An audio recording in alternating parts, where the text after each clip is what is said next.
Hi friends, tourist family ఈ movie రివ్యూని అయితే చూద్దాము. శశికుమార్ గారు, సిమ్రన్ గారు, యోగి బాబు వీళ్ళు మెయిన్ లీడ్ చేసినటువంటి ఈ మూవీ తమిళ్లో చాలా తక్కువ బడ్జెట్ అంటే 8 కోట్లతో తీస్తే దాదాపు 80 కోట్లు కలెక్ట్ చేసింది. అంత పెద్ద హిట్ అయిందనమాట ఈ సినిమా.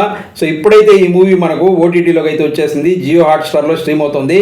ఇక్కడి నుంచి మన మూవీని తెలుగుతో పాటు తమిళ్లో కూడా చూడొచ్చు.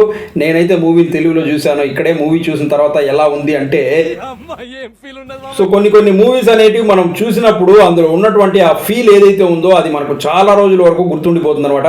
ఒక మంచి ఫీల్ గుడ్ మూవీ చూసాము అన్న ఫీలింగ్ అయితే ఇస్తుంది.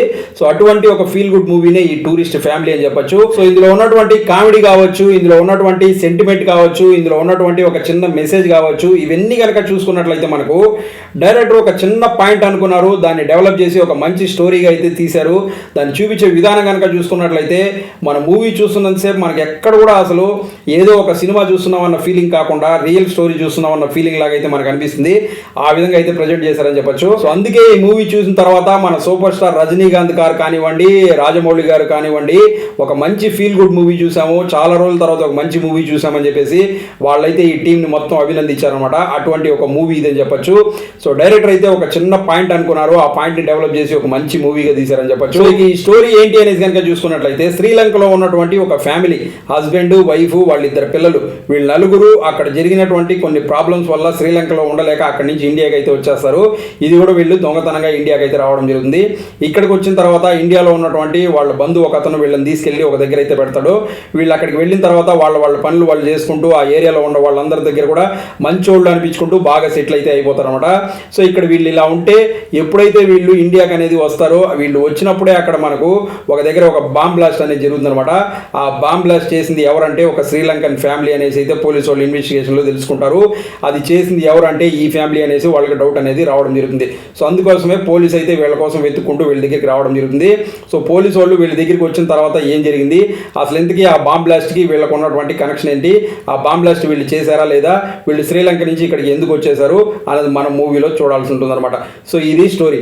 సో ఈ స్టోరీని డైరెక్టర్ కనుక చూపించిన విధానం కనుక చూసుకున్నట్లయితే, మూవీ స్టార్ట్ అయ్యేదే మనకు వీళ్ళు శ్రీలంక నుంచి ఇండియాకి వచ్చేది స్టార్ట్ అవుతుంది అనమాట. అక్కడి నుంచే మూవీలో మనము వెళ్ళిపోతాం. అలాగే అక్కడ జరిగేటటువంటి కొన్ని సన్నివేశాలు, అక్కడ హీరో వాళ్ళ చిన్న అబ్బాయి మాట్లాడేటటువంటి మాటలు, ఇవన్నీ కనుక చూసుకున్నట్లయితే మూవీలో మనము అక్కడికి ఎంటర్ అయిపోతాం అనమాట.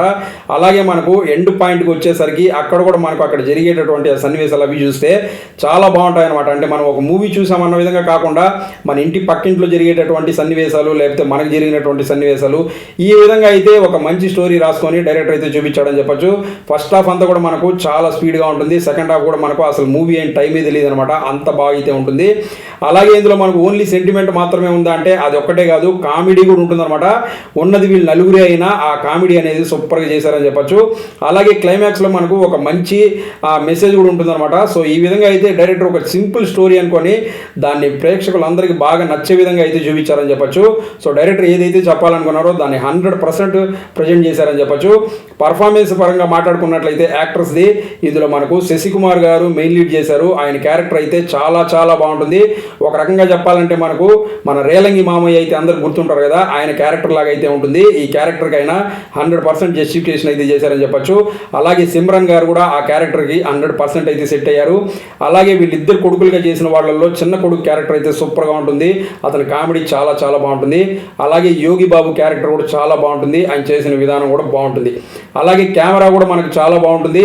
అలాగే ఇందులో మ్యూజిక్ కూడా మనకు బాగుంటుంది, సాంగ్స్ కానివ్వండి, బ్యాక్గ్రౌండ్ స్కోర్ కానివ్వండి, అన్ని బాగుంటాయి. సో అలాగే ప్రొడక్షన్ వాల్యూస్ కనుక చూసుకున్నట్లయితే జస్ట్ 8 crores ఈ మూవీని అయితే తీశారని చెప్పొచ్చు. దానికి తగ్గట్టుగానే మనకి మూవీ అయితే ఉంటుంది.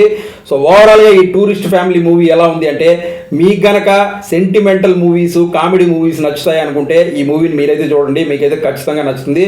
నాకైతే మూవీ చాలా బాగా నచ్చింది. ఫ్యామిలీతో కలిసి చూడొచ్చు అంటే ఖచ్చితంగా ఫ్యామిలీతో కలిసి చూడాల్సినటువంటి ఒక మంచి సినిమా అని చెప్పొచ్చు. ఎక్కడ అభ్యంతర సన్నివేశాలు అయితే లేవు. సో అది ఫ్రెండ్స్, చూసారు కదా, ఈ వీడియో మీకు నచ్చినట్లయితే లైక్ చేసి ఛానల్ సబ్స్క్రైబ్ చేసుకోండి. మీకు నచ్చే మరో మంచి వీడియోతో మీ ముందు మళ్ళీ వస్తాను. Thanks for watching this video. Thank you very much.